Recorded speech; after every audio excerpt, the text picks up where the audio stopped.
Oke teman-teman, kali ini kembali lagi bersama saya Yansen Huang. Kali ini di episode kita yang ketiga kali ini saya punya bintang tamu cukup oke ya kali ini ya. Kita bintang tamunya cukup hebat lah karirnya, karena kita kedatangan Miss Chinese Indonesia 2020. Halo semuanya. Dora. Ya.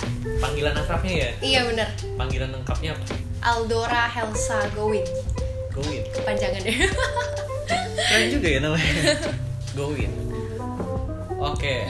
Dora ini basicnya asli Kalimantan Barat ya? Iya, asli. Iya. Jadi teman-teman kalau perlu teman-teman ketahui, Dora ini merupakan perwakilan Kalimantan Barat ya pada waktu itu ya, di ajang Miss Chinese Indonesia 2020, dan ini katanya yang perdana ya Dora ya? Iya benar banget. Baru pertama kali di Indonesia ya.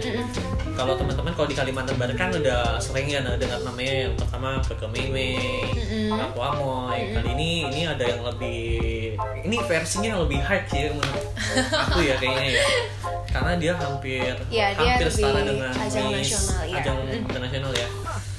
Oke, Dora boleh nggak ceritain kenapa bisa sampai ke ajang yang begitu gede seperti ini ya kan? Teman-teman mungkin teman-teman Kalimantan Barat juga masih belum pada tahu kalau ada Miss Chinese internasional Indonesia maksudnya. Internasional belum masih pandemi. Iya benar banget. Sebenarnya mungkin beberapa teman-teman udah kenal Dora, udah sering ikut pageant, beberapa pageant di Kalimantan Barat ya. Udah pernah ikut Aku Amoy, udah pernah ikut Meme, udah pernah ikut Duta Lingkungan Hidup, bahkan udah pernah ikut Putri Indonesia Kalimantan Barat. Jadi udah pernah ikut. Sebenarnya pengen ikut pageant itu kenapa? Karena ya itu wadah untuk belajar sih. Karena usia masih muda, selama usia masih muda dan masih bisa belajar banyak hal, why not gitu ya. Ya, karena dari pageant itu kita belajar banyak hal banget. Awalnya dari catwalk pastinya. Aku tipikal yang nggak bisa pakai heels. So ikut pageant itu jadi belajar pakai heels. Bayangin heelsnya mesti yang 15 cm gitu. Ini kan teman-teman kan masih banyak pengen tahu kan. Belum tahu sih pageant itu apa sih? Iya benar. Ini teman-teman pada luar semua kan kata-katanya belum pada tahu pageant itu apa sih? Jadi pageant itu seperti ajang kecantikan. Gitu seperti Miss Indonesia. Iya, beauty pageant. Seperti Miss Indonesia, Putri Indonesia, Miss Earth, Putri Pariwisata, dan masih banyak lagi. Dan salah satu yang aku ikuti itu adalah Miss Chinese Indonesia yang diadakan oleh Eljon. Eljon. Untuk Eljon nanti bisa ya dicek ya. Dia ada TV Eljon yang juga. Iya benar banget. Oke. Jadi boleh sih dilanjutin. Mungkin bisa jelasin dulu karirnya sebelum jadi Miss ya mungkin ya. Oh ya, kan oke. Aku dengar awal-awal dulu sempat ngikut ke Meme dulu ya, yang di tingkat nasional ya kata orangnya dulu ya. Kalimantan Barat ya area ini ya. Ibaratkan persiapannya sebelum ke inilah ya. Mungkin boleh diceritain. Iya, jadi awalnya itu aku ikut pertama kali ikut beauty pageant itu adalah Duta Lingkungan Hidup, itu tahun 2014. Nah setelah ikut ajang itu baru kayak ajang ini bagus nih, aku belajar banyak hal banget. Aku belajar ya dari awal, aku bilang catwalk, gimana belajar catwalk, gimana public speaking, dan itu ini seru banget nih, ini ya tempat aku belajar lah istilahnya. Karena aku dari lulus SMK aku udah langsung kerja ya, karena profesinya seorang guru TK gitu. Jadi ya mau belajar pun ya kesempatannya terbatas banget. Nah ikut ajang gini aku bisa belajar banyak hal banget. Dari Duta Lingkungan Hidup aku belajar tentang lingkungan. Nah setelah itu aku ikut ajang Aku Amoy. Pertama Aku Amoy dulu gitu. Aku Amoy itu dulu pertama kali di mana? Di Singkawang ya? Enggak, di sini ada. Di sini ya? Di sini ada, di Singkawang itu juga ada. Jadi dia seleksi daerah dulu ya berarti ya? Kalau Aku Amoy dulu enggak, jadi kayak Pontianak sendiri, Singkawang sendiri. Berarti beda sama Keke Meme ya? Kalau Keke Meme kan seleksi daerah bener banget. Kalau ini dia Pontianak sendiri, Singkawang sendiri. Jadi yang mau ikut bisa ikut dari dua tempat ini gitu. Jadi ikut Aku Amoy, aku belajar lagi tentang budaya. Belajar tentang budaya. Sama ikut Keke Meme, aku juga belajar budaya. Selain belajar budaya, aku lebih kayak belajar public speaking ya banyak tuh di Keke Meme. Lalu belajar manajemen juga banyak di Keke Meme. Setelah itu aku ikut ajang Putri Indonesia yang tingkat Kalimantan Barat di itu. tahun 2018. Nah iya 2018 itu 4 tahun sebelum itu berarti ya. 2018, 19, ya benar banget 2018 ikut Putri Indonesia dan berhasil dapat runner up 1. Saat itu yang melaju ke nasional itu Kak Wilda. Oh Wilda. Iya Kak Wilda yang melaju ke nasional. Nah setelah itu 2020 aku ikut ajang Miss Chinese Indonesia dan puji Tuhan berhasil meraih mahkotanya ke Kalimantan Barat. Oke. Aku dengar pas di Miss Chinese ini, aku dengar yang dari perwakilan dari Kalimantan Barat nggak hanya kamu ya? Iya benar. Ada 4 ya? Kamu iya 4, benar-benar 3-4 orang. Jadi aku yang benar-benar boyong koper dari Pontianak ya. Jadi lalu 3-nya itu teman-teman dari Jakarta. Memang yang papa, salah satunya papa atau mamanya orang Pontianak atau memang sudah domisili di Jakarta gitu. Berarti kayak kamu dari Pontianak ke sini, apakah itu sudah langsung ada perwakilan mungkin pageant dari sini yang daftarin, atau kamu personality kemauan kamu sendiri jadi kamu yang ngurus sendiri semuanya? Ya, aku daftar sendiri semuanya. Jadi segala kostum, segala persiapan keperluan aku selama karantina aku persiapkan sendiri, tapi dibantu sama teman-teman lain.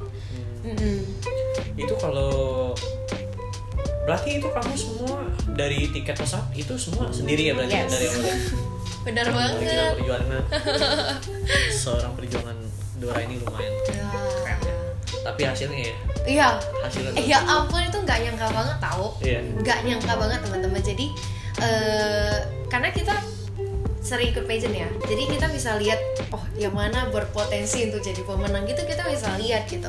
Sekali visualisasi ya berarti ya? Iya benar banget, dan lihat teman-teman itu yang kayak wow, ini pasti banyak yang bakal dark horse, banyak yang bakal juara atau segala macam ya. Dan kita mikirnya ya udah nih, ini buat belajar lah, sampai bisa ke ajang ini buat belajar gitu. Rupanya menang gitu ya. Siap nggak waktu itu? Siap banget ya? Siap banget, ya ampun, di atas panggung kayak oke, ya bayar sekolah bukan gitu. Kemarin kan aku sempat kayak ngeposting kayak flare-nya kamu kan, pas kamu sebelum kamu datang sini banyak yang bertanya, emang ada ya misi Chinese ini ya katanya, emang ditayangin di mana sih katanya. Itu bisa nggak kasih tahu kalau teman-teman biar tahu gitu, biar ini berada di mana, apakah Jakarta mana atau gitu, bisa kasih tahu teman-teman kita nggak? Kira-kira kalau mau lihat pada waktu itu harus di mana? Oh gitu. Sebenarnya ini ditayangin pada saat kami acara itu, ada ditayangkan di TV nasional di eljon.tv. Nah jadi buat teman-teman yang mungkin mau lihat lagi siaran waktu itu, bisa banget di eljon.tv.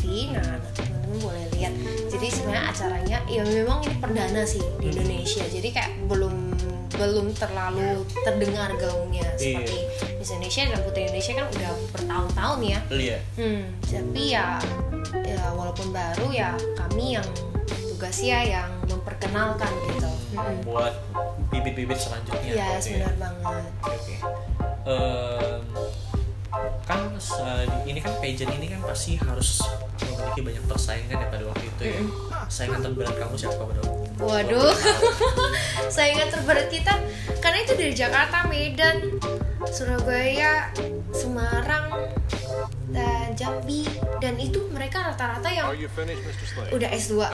Banyak yang udah S2, ada yang udah dokter, ada yang udah pekerjaan yang jabatannya udah tinggi banget. Jadi bagi aku mereka tuh semua saingan berat. Udah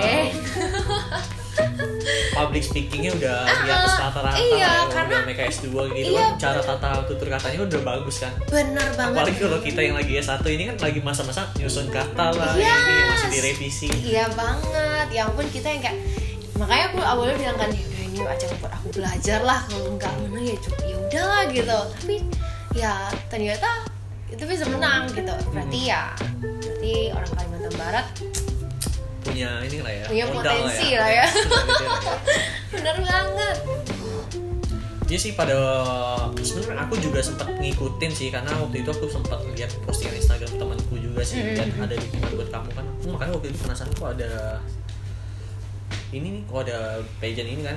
Waktu itu kalau nggak salah lihat temanku Veronica Eldin kalau nggak salah aku lihat kan. Oh iya benar. Itu didukungnya gila-gilaan sih pada waktu itu. Dia wah, aku bilang pas aku searching, wah ini boleh nih potensi sih aku lihat kayak Kalimantan Barat benar-benar oke. Pas searching lagi yang buat aku tuh perwakilan nggak hanya satu nih, malah 3 atau 4, dan kebetulan salah satunya benar-benar pure asli kan. Itu yang buat kita bangga sih sebenarnya. Dora bisa jadi jelaskan nggak sih perbedaan Miss Indonesia atau Putri Indonesia atau Miss Chinese? Apa sih yang bikin beda? Sebenarnya kan itu ya tetap putri lah, tetap sama pageant lah kan. Apa sih yang membedakan kalian semua? Oke. Sebenarnya pageant itu banyak banget. Kalau teman-teman yang sering ikutin pageant itu banyak banget pageant. Beauty pageant pasti iya ya. Pertama, Miss Earth itu lebih concern kepada masalah-masalah lingkungan. Kalau Putri Pariwisata ya pasti tentang pariwisata ya. Kalau Miss Indonesia dan juga Putri Indonesia ini lebih menyeluruh, tapi lebih kayak apa sih yang kamu bisa lakukan untuk daerahmu, gitu. Apa yang bisa kamu angkat, isu-isu daripada daerahmu sendiri, daripada negaramu sendiri yang bisa kamu angkat untuk di ajang internasionalnya. Gitu. Kalau Miss Chinese sendiri itu lebih kayak fokus ke bisnis dan juga pesona peranakan. Jadi kita bisa tahu dulu ada satu pepatah orang Tionghoa ya seperti ini, di mana ada matahari di situ ada orang Tionghoa ya. Nah itu dia yang lebih kayak sesuatu yang mau diangkat sih sama Miss Chinese Indonesia. Jadi kayak kita itu punya kultur yang besar dan punya pengaruh yang besar untuk negara-negara gitu. Nah sebagai salah satu suku gitu ya. Nah apa sih kontribusi yang sudah dilakukan oleh masyarakat Tionghoa di negara masing-masing gitu. Jadi lebih kayak selama ini kan orang mikir kamu kan orang Tionghoa gitu kan, pendatang istilahnya, pendatang lalu dan sering kayak bilang bukan orang lokal, bukan pribumi gitu ya. Nah ajang ini sebenarnya membuka mata semua orang bahwa yang orang Tionghoa itu dimanapun mereka tinggal ya mereka melakukan segala sesuatu untuk tempat itu yang mereka tinggali, walaupun mereka tinggal di Afrika, tinggal di China itu sendiri, di Amerika, dimanapun ya mereka berkontribusi atas pembangunan daripada bangsa dan negara itu. Kan mereka tinggalnya di situ, hidup dan bersama. Iya benar banget gitu. Iya benar juga, aku setuju sih sama pageantnya kamu kalau dia ngangkat bisnis, karena kan emang bisnis di sama orang Tionghoa itu kan erat banget ya. Kita lihat dari dulu kan, makanya belajar sama orang Cina. Orang Tionghoa boleh orang Cina lagi. Yang penting cuan. Oke. Aku dengar kan kamu juga jadi guru TK ya? Iya. Aku bisa jadi guru TK ya. Itu kamu di SMK kayaknya ada jurusan pendidikan. Bener banget. Itu kok bisa jadi guru TK? Coba aku udah ngerti gimana nih. Jadi jauh banget soalnya. Iya. Jadi aku SMK itu teknik.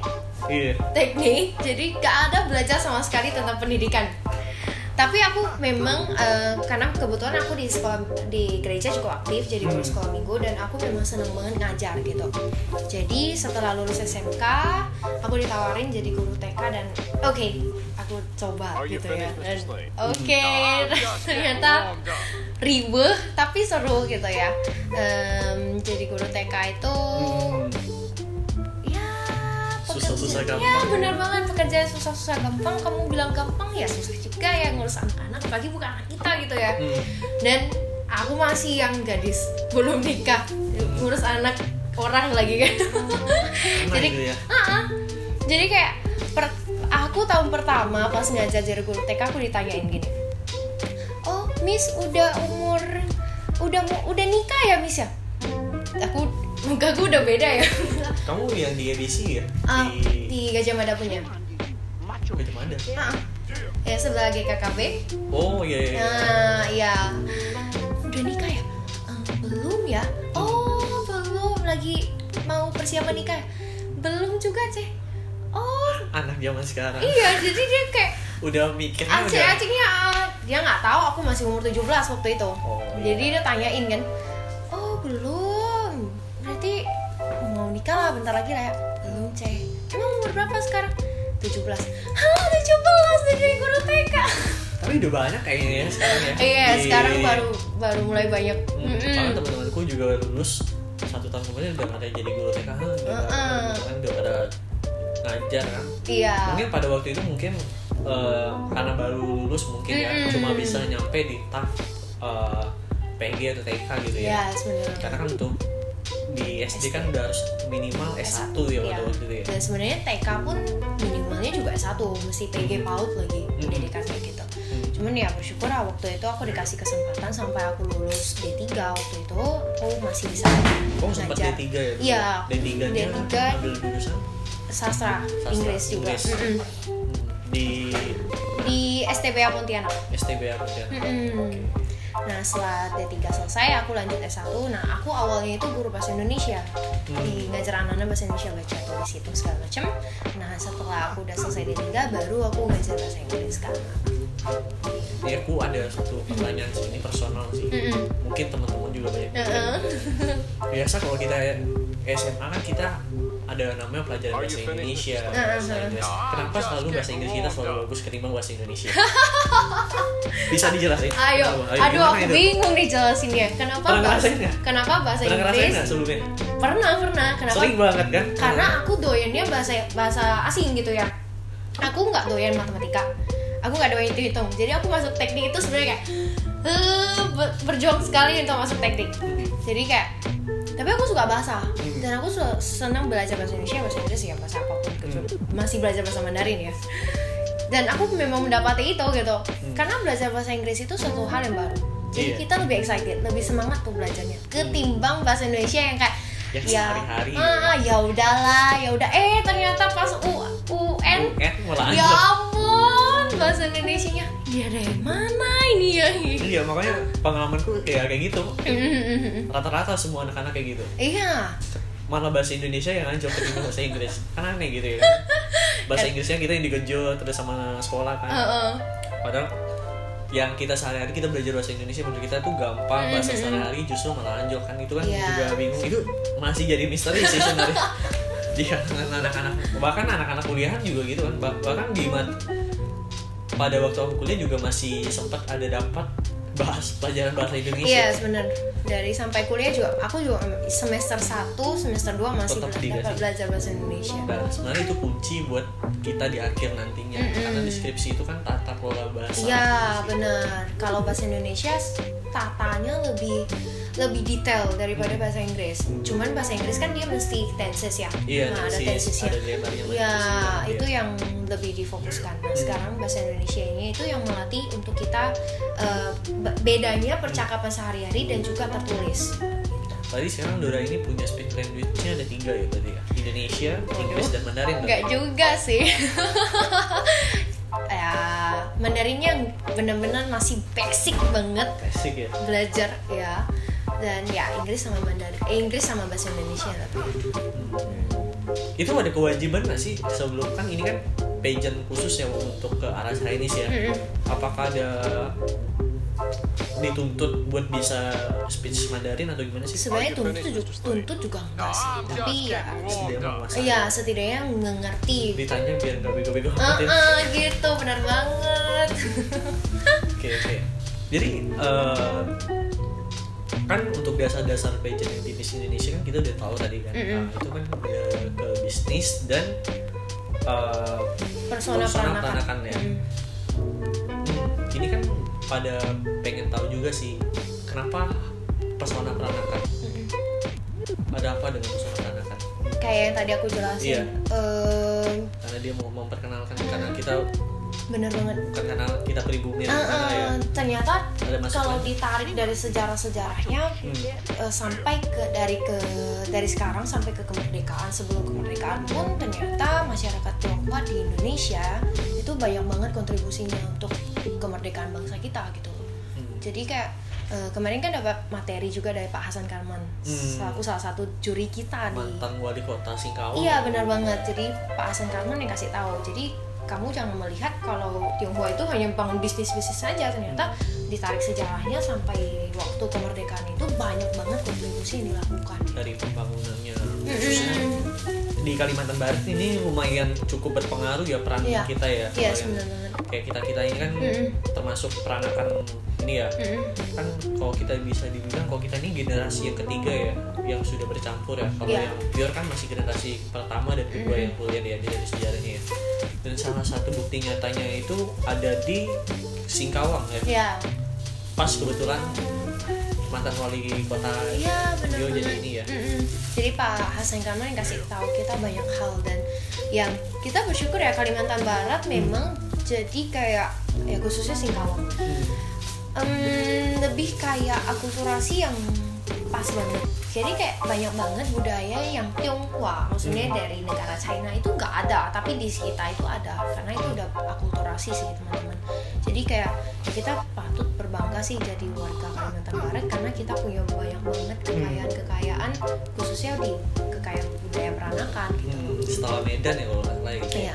Kan Medan itu juga hampir mirip ya. Iya, benar banget. Kayak Singkawang ya dia. Are you finished, Mr. Slade? Iya. Kan waktu itu kan perwakilan masing-masing daerah. Bahan yang disiapkan dorang pada waktu itu apa sih sampai bisa melaju? Bahannya apa ya? Oh, aku bawa cap gome dari Singkawang. Karena kan kita harus presentasi tentang budaya peranakan dari masing-masing wilayah kan. Jadi aku bawa cap gome Singkawang.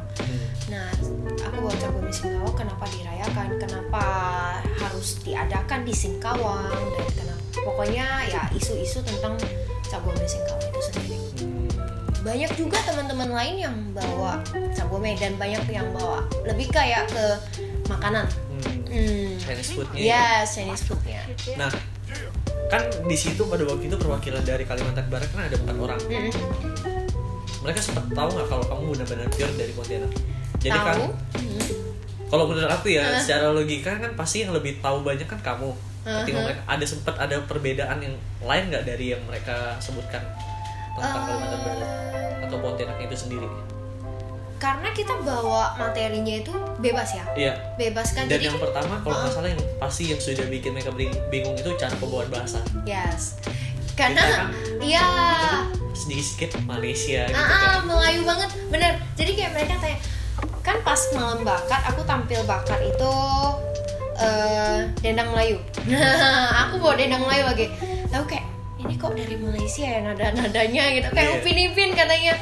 Ya aku bilang ya ini kekayaan kita gitu loh. Jadi kan di Kalimantan Barat ada Tionghoa, Dayak, dan Melayu. Nah dari situ aku perkenalkan. Jadi aku malam bakat itu aku sambil dendang Melayu, sambil memperkenalkan Sungai Kapuas, dan sambil pakai baju Melayu kan, pakai baju Melayu. Baju Melayu ya begitu.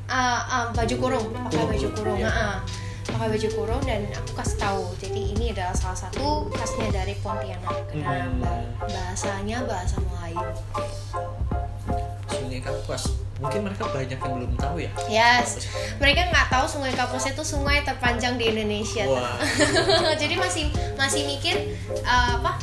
Sungai Musi kan di Palembang. Ya jauh banget ya. Masih mikir itu sungai terpanjang, itu sungai terbesar kan. Iya. Jadi sungai terpanjang di Indonesia ya. Harus suruh mereka minum airnya. Itu dia, mereka yakin minum airnya bakal balik lagi. Ntar aku bawain aku. Loh itu kan bukannya jadi air minum kita, bahkan jadi konsumsi kita loh. Iya benar. Sudah ada yang kalau merek yang pakai air dari Kapuas kalau nggak salah ya. Pernah lihat sih. Lupa merek. Jangan sebut merek karena mereka belum sponsor kita. Betul banget. Non sponsor kita.